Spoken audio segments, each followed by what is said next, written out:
ஒரு காலத்தில் சக்கரவள்ளி செடிகளால் சூழப்பட்ட காட்டில் அன்னி என்ற வேடன் வசித்து வந்தான். மிருகங்களை வேட்டையாடுவது பாவம் என்பதை உணர்ந்தாலும் வாழ்வாதாரத்திற்காக வேட்டையை தொடர்ந்தான்.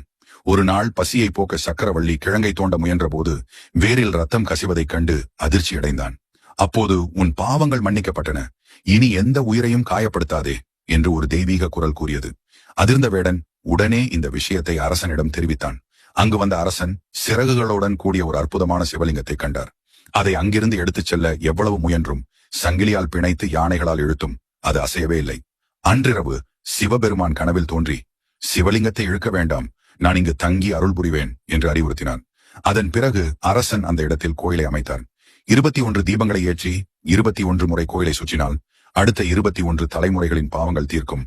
இத்தலத்தில் சுயம்பு மூர்த்தியான சிவபெருமான் மணல் நிறத்தில் மன்னீஸ்வரராக அருள் புரிகிறார். மேல்தலை தஞ்சாவூர் என அழைக்கப்படும் இக்கோவில் கோவை மாவட்டம் அன்னூரில் அமைந்துள்ளது.